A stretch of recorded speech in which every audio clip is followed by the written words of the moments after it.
O texto aí está, João capítulo 13, versículo de número 35. Abra a sua Bíblia, procure uma caneta. Aqueles que estiveram pela manhã, continuem as suas anotações. Você que está em casa também faça isso, porque nós vamos dar continuidade àquilo que o Senhor começou a falar-nos na manhã de hoje. O texto bíblico diz assim: nisto conhecerão que sois meus discípulos, se vos amardes uns aos outros. Eu não vou fazer hoje resumo do que falei pela manhã. Não vou me deter ou destacar os pontos daquilo que foi pregado pela manhã desse dia. Eu vou apenas sugerir que ao chegar em casa, você vá lá para a conta do YouTube da igreja, que você já está inscrito, não é verdade?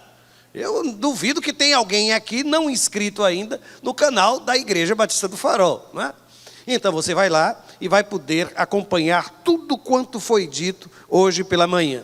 Mas, contrariando o que disse há pouco, deixa eu só então colocar um ponto, um marco em tudo que conversamos. E aí está o slide. Nós dissemos hoje pela manhã que o texto de João, capítulo 12, 27, pode avançar, por favor? Ele é um marco. Ele divide o evangelho em duas partes. Até o capítulo 12, 27, uma percepção de que as coisas na vida de Jesus, que os fatos da vida de Jesus, eles acontecem debaixo de uma declaração: não é chegada a minha hora. Se quiser saber mais sobre isso, vá assistir o culto da manhã. Ou então no próximo domingo, venha manhã e noite, que não vai passar por isso. Segundo, nós percebemos que depois do texto de capítulo 12, 27 do Evangelho de João, uma outra sentença: a minha hora é chegada. E saímos daqui com aquele sentimento, que precisávamos todos ajustar os nossos relógios pelo o tempo que é de Deus. Nós percebemos que isso é bênção, quando a gente consegue ajustar a vida, ajustar os propósitos, ajustar a agenda àquilo que é a vontade do Senhor. Mas eu preciso começar hoje falando sobre os seus desejos, os meus desejos. Os nossos desejos, eles costumam colocar na boca de Deus palavras que Ele nunca disse, promessas que Ele nunca fez. Por isso tenha muito cuidado. Às vezes nós, de tanto que queremos, colocamos no colo de Deus vontades que são nossas. Tanto que desejamos, que mesmo que Deus já tenha falado da sua vida das mais diferentes maneiras, de repente, alguém fala alguma coisa que coincide com o que você tanto esperava. E sabe o que é que você faz? Isso é de Deus. Mas todas as outras sinalizações que recebi, certamente não vinham dele. Tenha muito cuidado com seus desejos. Eles são muito sutis. Eles são terríveis, eu diria. E sabem, o Evangelho de João, ele foi provavelmente o último dos evangelhos escritos. A gente imagina que o Evangelho de João foi escrito por volta do ano 90. Uma década difícil para a igreja, um período difícil para a comunidade cristã. Domiciano voltou a perseguir os cristãos e foi implacável com isso. E um outro dado é que aquela primeira geração, as testemunhas oculares do ministério de Jesus, inclusive os apóstolos, um a um, estavam morrendo. E sabem quem restou dos 12? Provavelmente João, que é conhecido agora como um ancião. João já está também no final dos seus dias. Mas o que isso tem a ver com o texto? Eu vou lhe dizer. Há uma declaração de Jesus que é contada, narrada, escrita, registrada nos 3 evangelhos sinóticos: Mateus, Marcos e Lucas. Aliás, deixa eu dizer, fizemos um combinado hoje, pela manhã. Todas as vezes que for projetado um texto bíblico que tiver uma sentença em vermelho, é o momento em que você vai precisar ler comigo. Combinado então? Agora sim então, vou mostrar-lhes. Lucas capítulo 21, versículo 32, ele vai dizer assim: em verdade vos digo que não passará esta geração até que tudo aconteça. Quando Jesus disse estas coisas, provavelmente ele estava, ou certamente ele estava, falando daquilo que foi a queda de Jerusalém, a invasão de Jerusalém no ano 70. Só que a igreja entendeu que Jesus estava falando da sua volta, do seu retorno. E sabe o que aconteceu? Eles ficaram completamente perdidos. Por quê? Porque aquela geração estava, um a um, estavam morrendo. E agora? O tempo tem passado e Deus não cumpriu. A grande questão é que, de fato, Deus nunca disse isso. Jesus nunca associou aquela geração à última das gerações. Ele não disse àquela gente: olha, antes que o último de vocês morrer, eu estarei de volta e resgatarei a minha igreja. Não, aquilo era o desejo daquela gente. E muitas vezes o meu desejo, o seu desejo, ele é aguçado pelas circunstâncias. E aqui eu tenho uma igreja com uma enorme dificuldade de entender o tempo. É por isso que eu às vezes penso que o pastor João, não o evangelista, ele escreve o evangelho tentando curar a igreja dessas falsas expectativas. E daquilo que estas falsas expectativas estavam trazendo para o coração daquela gente. Deixa eu só lhe perguntar, tem alguma coisa que você está esperando? E que no fundo, somente você, quando está dentro do banheiro, com a porta fechada, luz apagada, reconhece que de fato não é de Deus? Tem coisas que nos perseguem.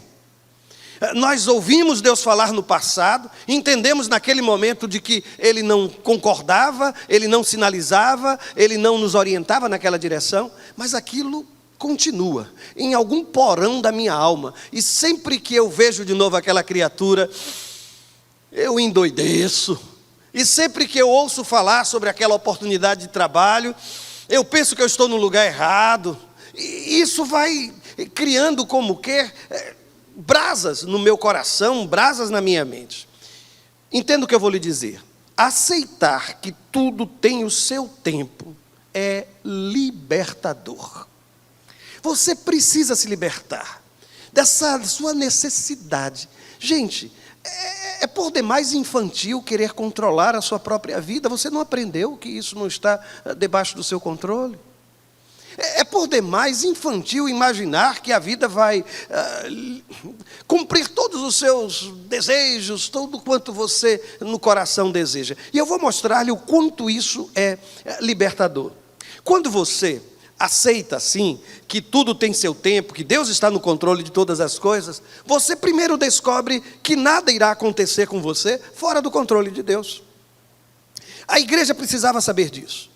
É por isso que eu entendo que no capítulo 19 de João, versículo 11, ele escreve assim: você não teria autoridade alguma sobre mim, se esta não lhe fosse dada de cima. Agora acordou mesmo. Até quem estava em casa acordou agora com isso. Você sabe quando foi que essa palavra foi dita? Jesus estava sendo interrogado. E Pilatos parecia ter o controle. Parecia mesmo que Pilatos poderia decidir pela vida ou pela morte de Jesus. Jesus olha para o rei, olha para Pilatos e diz assim: olha, deixa eu só lhe dizer uma coisa. Você está se achando, pensando que tem um controle sobre mim? Você tem o poder político nas mãos, mas eu vou só lhe dizer que existe uma autoridade acima de você. E se Deus não quisesse que algo assim acontecesse comigo, não tinha Pilatos, não tinha imperador, não tinha ninguém, absolutamente ninguém que pudesse levantar um dedo, fazer qualquer coisa contra mim. A igreja precisava entender que mesmo que estivesse debaixo da ameaça de Domiciano, Domiciano não é ameaça para a igreja, irmãos. Domiciano não é ameaça sobre a sua vida. Há uma autoridade acima de Domiciano, acima do palácio, acima, irmãos, muito acima, porque a minha vida e a sua vida estamos todos debaixo da soberania divina.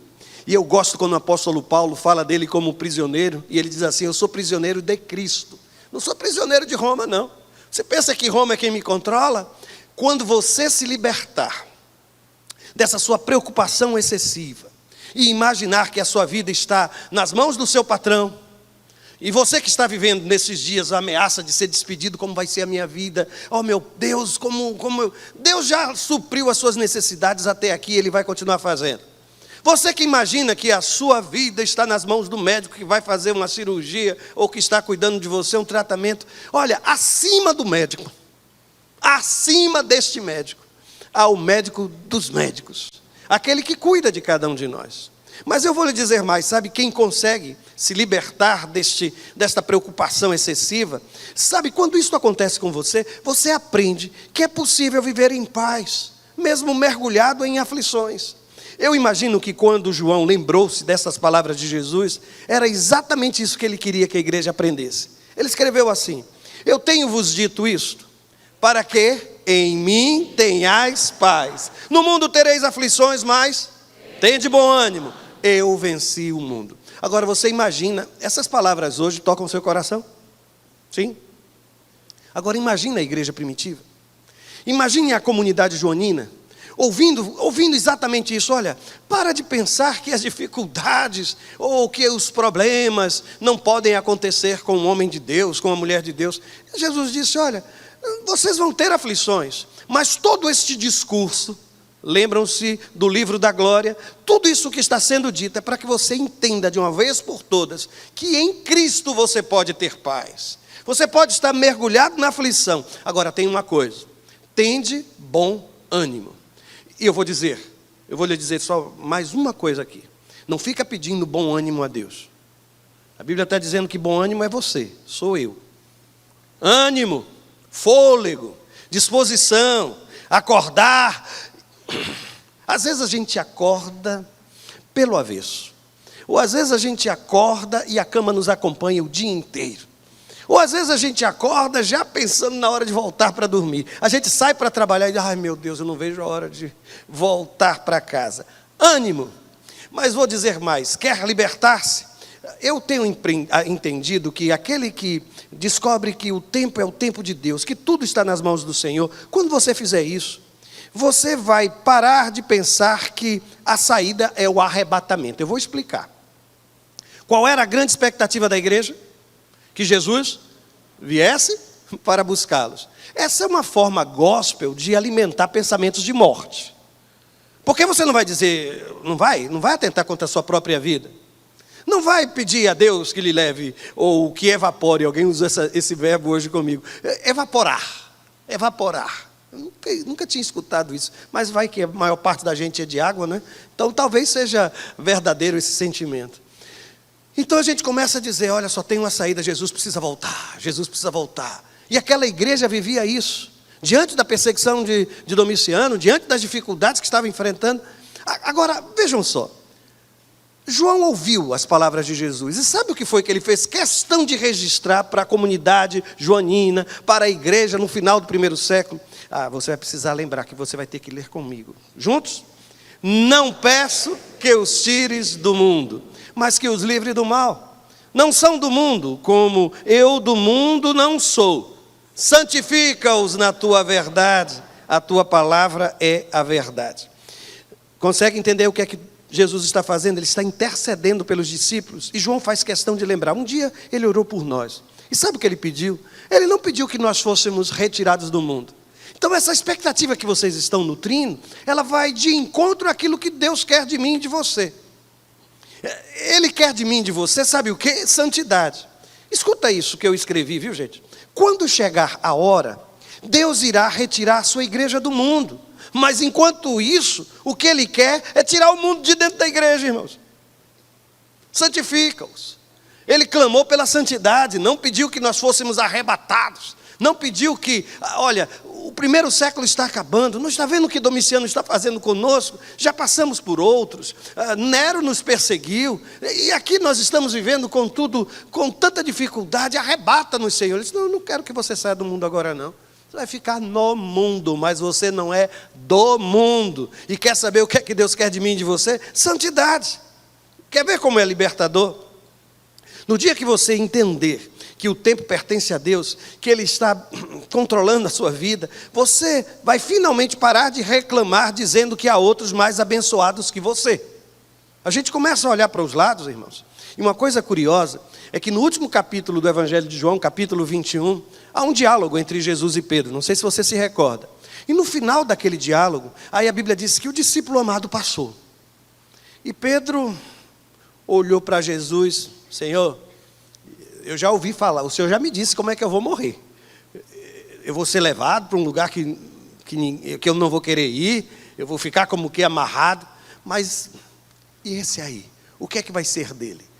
Há uma observação lá naquele capítulo dizendo que no meio da igreja criou-se uma palavra de que Jesus voltaria antes da morte do discípulo amado. Aí o que é que Jesus responde a Pedro? Disse-lhe Jesus: Se eu quero que ele fique até que eu venha, que te importa-te? Segue-me tu. Em outras palavras, gente, na minha tradução, na tradução amoriniana, na tradução nordestina, provavelmente o que é que Jesus está dizendo a Pedro? O que é que você tem com isso? Cuide de sua vida. Em outras palavras é isso. Para de olhar para o lado. Aquela igreja precisava entender isso. Aquela igreja precisava compreender. Eu preciso compreender. E sabe quando é que eu me liberto? É quando eu paro de olhar para os lados e comparar muitas vezes o meu dia, pior dia, com o melhor dia daqueles que estão à minha volta. Mas existe algo ainda mais libertador. É que você passa a entender que Deus precisa fazer sentido em sua vida hoje. Uma das coisas mais lindas é quando você vê o Evangelho, lê o Evangelho de João e descobre o que em teologia a gente chama de escatologia realizada. Que é o conceito de que a vida eterna não é somente vida após a morte. É vida agora, com significado, com prazer. Se Deus não fizer sentido na sua vida hoje, não espere que Ele vá fazer sentido na sua vida após a sua morte. É algo simples, irmãos. É algo simples. Eu vou citar aqui 2 textos. Primeiro no capítulo 17, versículo 3. E a vida eterna é esta, que te conheçam a ti só, por único Deus verdadeiro, e a Jesus Cristo a quem enviaste. O que é que o texto está dizendo? Que vida eterna é conhecer profundamente Deus. Que vida eterna é intimidade com o Senhor. Que vida eterna começa aqui, na companhia de um Deus. Não espera morrer para estar ao lado do Senhor. Às vezes eu tenho encontrado gente assim, quando eu estiver na glória. E tem alguns que já disseram que vão querer uma casa bem pertinho da casa de Jesus. Não faço questão, a rua pode até não ser de ouro, mas eu quero ser vizinho de Jesus. Não quer nada, né? Essa criatura não quer absolutamente nada. Aí a Bíblia diz que vida eterna é conhecer profundamente a Deus. E vejam só, capítulo 10, versículo 10, do Evangelho de João. O que é que está escrito? Eu vim para que tenham vida e a tenham com abundância. Então entenda de uma vez por todas, que vida eterna é vida com significado profundo, é com presença de Deus na alma, é com a direção divina, é conhecê-lo, conhecer não só o Deus Pai, mas o Deus Filho a quem Ele enviou. E isso, irmãos, isso é libertador. Você precisa se libertar. Não ponha na boca de Deus coisas que estão só no seu coração.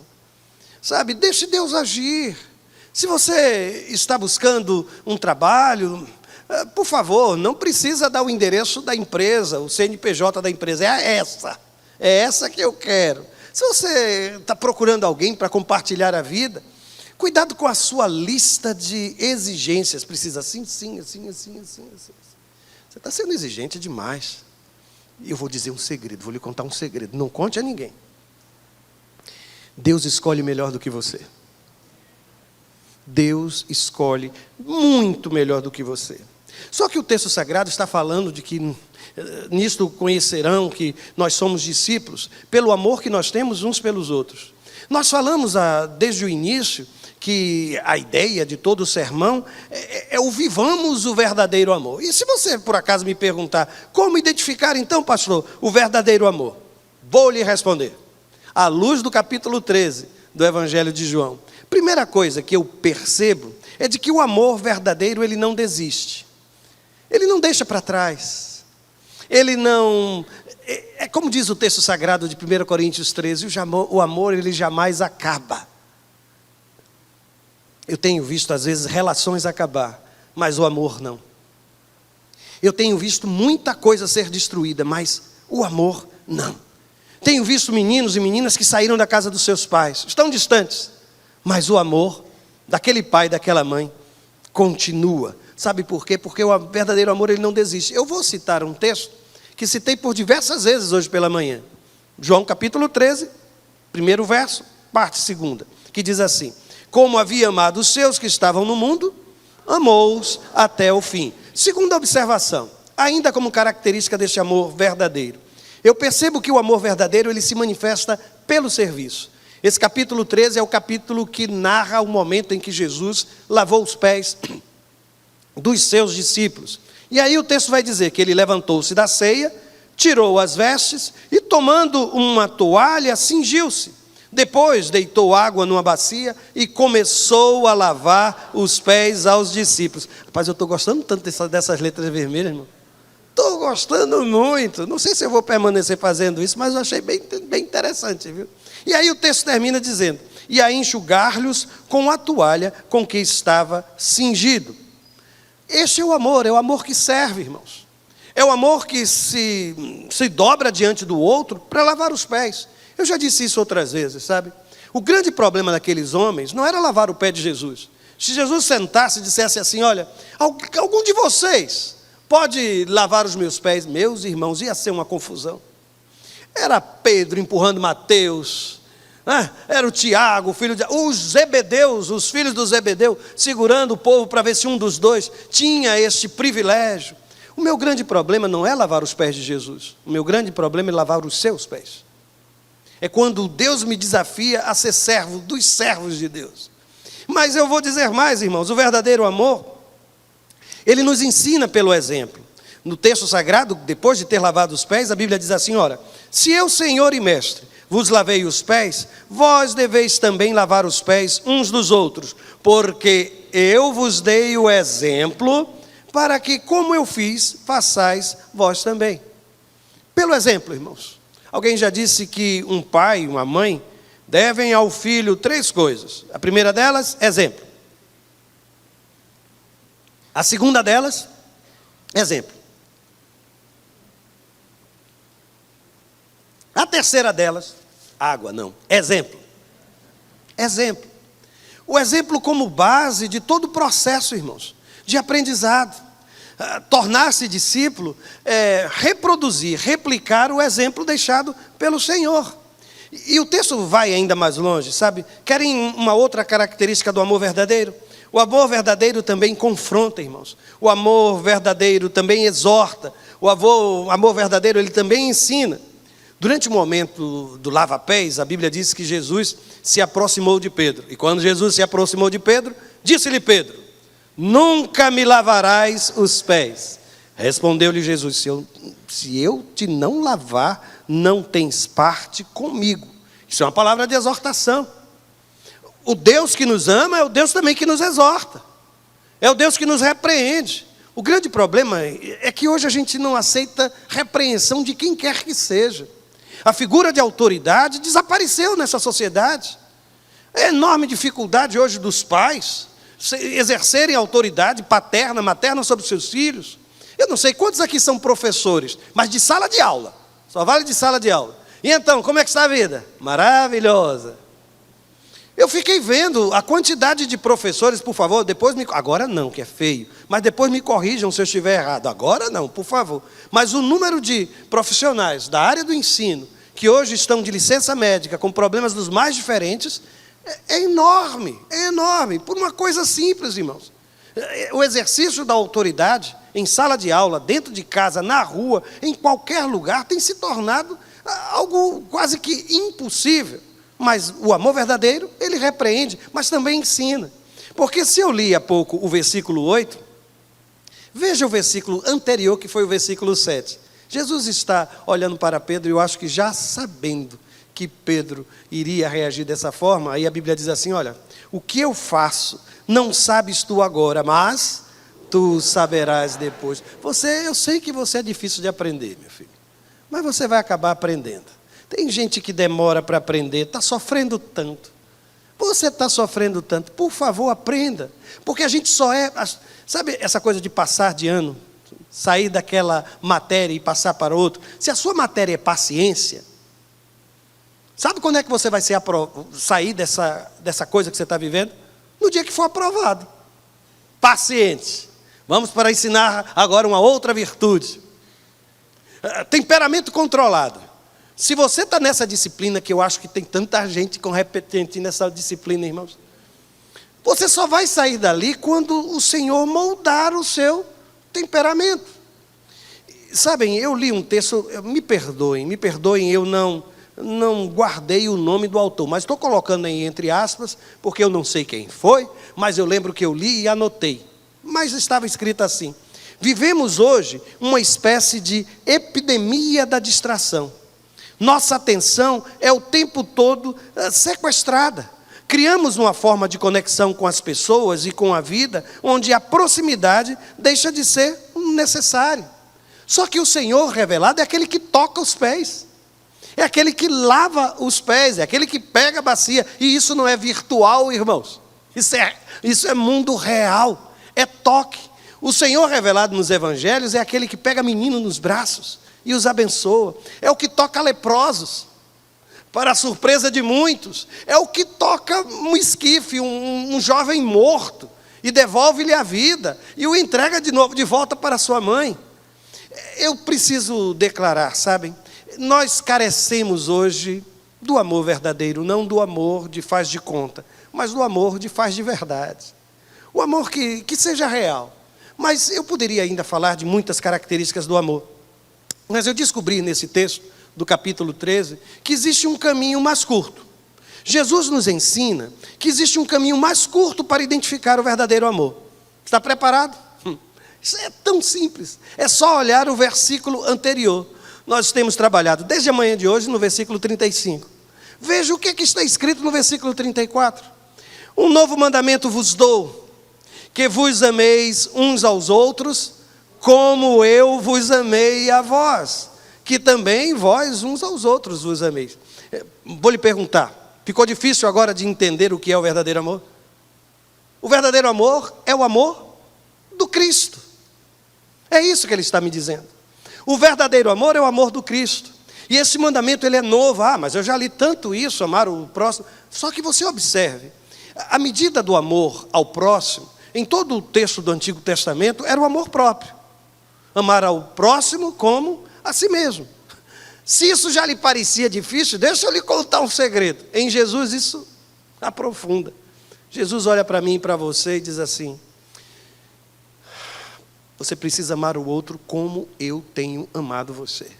E aí, gente, aí está o nosso grande desafio. Não é entender que isso seja o verdadeiro amor, mas é transformar isso na nossa característica mais patente, sabe, aos olhos daqueles que estão à nossa volta.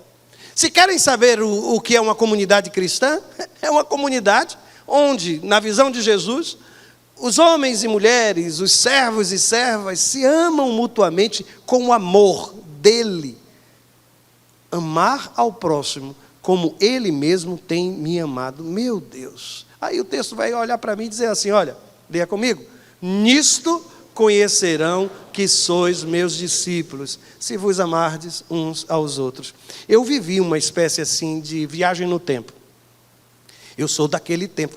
Quem aqui assistiu Túnel do Tempo? Gente, olha. Preto e branco, não era, gente? Tinha um negócio assim, feito uma espiral, e eles entravam, saíam em outro lugar. Era fantástico aquilo, era fantástico. A gente viajava. Pois bem, eu entrei no Túnel do Tempo esses dias. E voltei para o primeiro século. Porque quando eu li Jesus dizendo, olha, nisto conhecerão que vocês são os meus discípulos. Eu fiz questão de entrar no Túnel do Tempo. E você já deve ter ouvido falar dos escribas e fariseus, não? Lembram-se deles? A minha missão, nessa viagem no tempo, era identificar quem são os escribas e fariseus, como conhecê-los, como identificá-los. E eu comecei a andar pelas ruas de Jerusalém. E eu comecei a procurar nas praças, nas esquinas das ruas, nas sinagogas, gente que gostava de orar de pé. Eu comecei a olhar para a roupa daquelas pessoas para ver quem tinha os filactérios e as franjas das roupas, sabe? Depois eu comecei a procurar, provavelmente eles devem estar sentados nas primeiras cadeiras, que eles gostam disso. Inclusive na cadeira de Moisés. Porque fariseus e escribas, eles se tornaram conhecidos pela hipocrisia e pelo legalismo. Só que eu recebi uma segunda tarefa, que foi identificar os essênios. Eles estavam lá no tempo de Jesus. E para identificá-los eu precisei de um pouco mais de cuidado. Eu fiquei procurando quem tinha assim uma roupa de monge, uns hábitos estranhos. Quem havia rompido com a família e estava agora morando lá no meio do deserto, lá na região de Qumran, que cuidava somente de sua salvação pessoal e pouco se importava. Tinha um discurso antimundo, antissociedade, mas eles estavam lá. E eu consegui identificá-los. Mas depois me pediram para identificar os zelotes. Quem são os discípulos do movimento zelote? Eu comecei a andar em Jerusalém procurando ouvir algum discurso revolucionário. Gente que pregasse, olha, é pela espada que nós vamos nos libertar de Roma. Comecei a observar quem é que estava andando armado. Porque os zelotas, eles também ficaram conhecidos. Mas por pregarem fora Roma, sabe, liberdade já. Essa gente, eu tentei encontrá-los. Mas depois disseram, procura agora os herodianos. Sim, aqueles que vivem lá no palácio, que têm relações com a família de Herodes, que acreditam até que o Messias virá daquele grupo. Aí alguém disse, e que tal você procurar os discípulos de Iléu e Chamai? Eu disse, está certo, eu vou começar a promover discussões, debates em torno do divórcio. E aí eu vou descobrir quem é o discípulo de Iléu, quem é o discípulo de Chamai. E finalmente disseram, está certo, você conseguiu, agora falta um. Você vai identificar quem são os discípulos do movimento gnóstico. E eu disse, já sei, é fácil. É só descobrir quem anda discursando sobre gnose, conhecimento. Quem vive criando rupturas e sectas aqui mesmo. Por que os gnósticos ficaram conhecidos com isso? Irmãos, mas como discernir, como identificar os discípulos de Jesus? Como fazer isso? Avance uma vez, por favor. Durante o tempo em que meu filho ficou aqui bem perto no hospital, nós não temos praça aqui. A gente tem só um canteiro, né, no meio, dividindo as duas ruas. E o que me pareceu surpreendente foi ver que, em alguns momentos, gente que eu sequer chamei, gente que eu sequer convidei, começou a se reunir ali. E sabe o que eles faziam ao longo da noite? Por favor, coloque esse vídeo para que a igreja possa ver.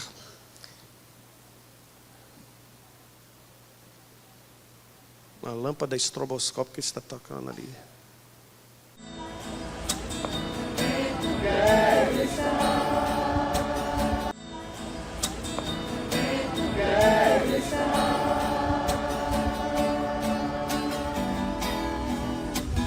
Junto aos teus pés, pois prazer maior não há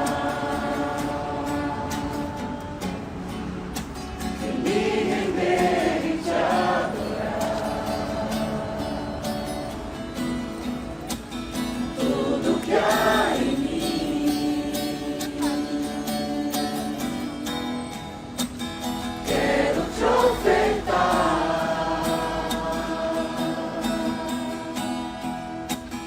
mas ainda é pouco, eu sei, se comparado ao que ganhei. Não sou apenas servo, teu amigo me tornei.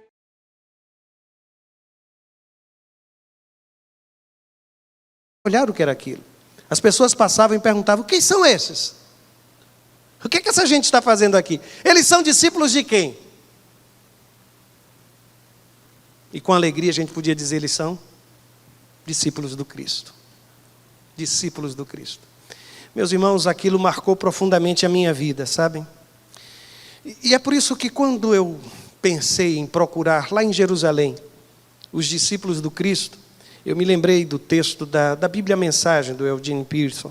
Ele diz o seguinte, é um texto de Atos, capítulo, se eu não me engano, capítulo 2, capítulo 4, versos de 32 a 35. Ele descreve a comunidade cristã do primeiro século dizendo assim, toda a comunidade de cristãos estava unida, um só coração, uma única mente. Eles não alegavam direito de propriedade nem do que era deles. Ninguém dizia, isto é meu, e ninguém mais. Eles compartilhavam tudo. Os apóstolos davam um testemunho poderoso da ressurreição do Senhor Jesus. E a graça repousava sobre todos eles. Além disso, ninguém do grupo passava necessidade. Os que possuíam campos ou casas vendiam essas propriedades e entregavam dinheiro da venda aos apóstolos como oferta. Os apóstolos, por sua vez, distribuíam esses recursos de acordo com a necessidade de cada um. Foi então que eu descobri que para encontrar os discípulos do Cristo, lá no primeiro século, bastava procurar gente que amava, gente marcada pelo amor, o amor uns aos outros.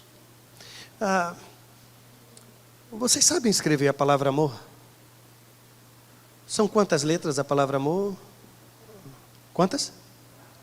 4? A-M-O... Não, está errado. Está errado.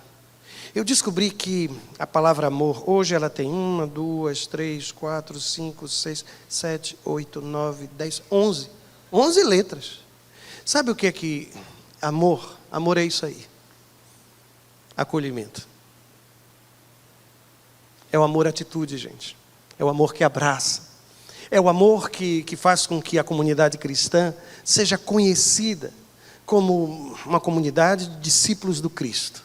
Porque aqui o que deve prevalecer é o amor que Ele tem dispensado a cada um de nós, ou para cada um de nós.